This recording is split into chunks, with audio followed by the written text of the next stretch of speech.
Pernahkah kamu mendengar kisah seorang pangeran yang kehilangan segalanya? Dikejar-kejar ribuan kilometer melintasi gurun dan lautan, namun bangkit kembali untuk membangun sebuah peradaban yang paling gemilang di Eropa. Ini bukan cerita fiksi. Ini adalah kisah nyata Abdurrahman Ad-Dakhil, sang elang Quraisy. Cerita kita dimulai di Damaskus, Suriah, pada tahun 750 Masehi. Abdurrahman adalah seorang pangeran muda dari dinasti Umayyah yang saat itu berkuasa. Hidupnya penuh kemewahan dan kehormatan.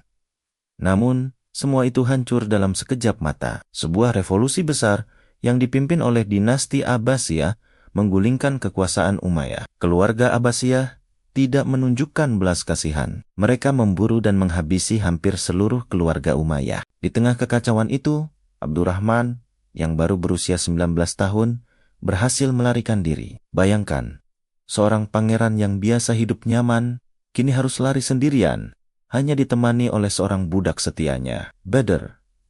Perjalanannya adalah sebuah epik pelarian yang luar biasa. Mereka melintasi Palestina, Sinai, hingga Mesir, selalu selangkah di depan para pengejar mereka. Setiap malam, mereka tidur dalam ketakutan, tidak tahu apa yang akan terjadi esok hari. Suatu malam, saat mereka bersembunyi di sebuah desa kecil di tepi sungai Efrat, pasukan Abbasiyah tiba-tiba menyerbu. Abdurrahman dan adiknya yang berusia 13 tahun terpaksa melompat ke sungai yang deras untuk menyelamatkan diri. Para prajurit berteriak menjanjikan pengampunan jika mereka kembali. Sang adik yang kelelahan dan ketakutan percaya pada janji itu dan berenang kembali ke tepi. Namun, begitu ia sampai di darat, ia langsung dibunuh di depan mata Abdurrahman. Pemandangan mengerikan itu selamanya terpatri dalam ingatannya, mendorong tekadnya untuk bertahan hidup. Setelah perjalanan yang sangat panjang dan berbahaya melintasi Afrika Utara, menghadapi berbagai suku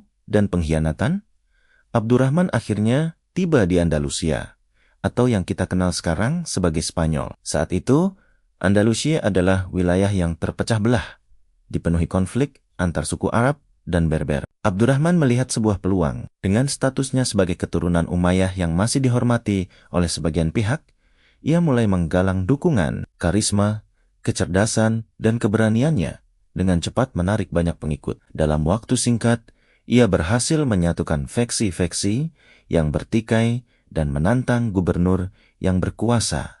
Saat itu, pertempuran demi pertempuran ia menangkan, hingga puncaknya pada tahun 756, ia berhasil merebut kota Cordoba dan mendeklarasikan dirinya sebagai amir atau penguasa Andalusia. Ia memulai sebuah dinasti baru, keamiran Umayyah Cordoba, yang terpisah dari kekhalifahan Abbasiyah di timur. Tapi perjuangannya belum selesai. Selama 32 tahun masa pemerintahannya, ia terus-menerus menghadapi pemberontakan internal dan ancaman dari luar, termasuk dari Kekaisaran Franka yang dipimpin Charlemagne, dan tentu saja dari Abbasiyah yang mengirimkan pasukan untuk merebut kembali Andalusia. Namun, Abdurrahman dengan kejeniusan militernya berhasil mengatasi semua tantangan itu. Ia dikenal sebagai Ad-Dakhil atau sang pendatang. Tetapi ia membuktikan bahwa ia lebih dari sekadar pendatang. Di bawah kepemimpinannya, Cordoba berubah dari kota provinsi yang biasa saja menjadi salah satu kota termegah di dunia. Ia membangun infrastruktur, sistem irigasi canggih untuk pertanian, dan memperindah kota dengan taman-taman yang indah. Peninggalannya yang paling ikonik adalah dimulainya pembangunan Masjid Agung Cordoba, sebuah mahakarya arsitektur yang kemegahannya masih bisa kita saksikan hingga hari ini. Ia juga seorang pencinta ilmu pengetahuan dan seni, menjadikan Cordoba sebagai pusat intelektual yang menarik para sarjana dari berbagai penjuru dunia. Kisah Abdurrahman Ad-Dakhil adalah bukti nyata tentang ketahanan jiwa manusia. Dari seorang pangeran yang kehilangan segalanya menjadi seorang buronan, hingga bangkit sebagai pendiri sebuah dinasti yang membawa Andalusia ke puncak zaman keemasannya. Ia tidak hanya bertahan hidup, tetapi ia membangun kembali warisan keluarganya dengan lebih gemilang di negeri yang asing. Sebuah pelajaran abadi tentang harapan, ketekunan, dan kekuatan visi untuk mengubah nasib. Terima kasih sudah menyimak kisah inspiratif ini. Jangan lupa untuk like, komen, dan subscribe agar tidak ketinggalan cerita-cerita hebat lainnya dari sejarah. Sampai jumpa di video berikutnya.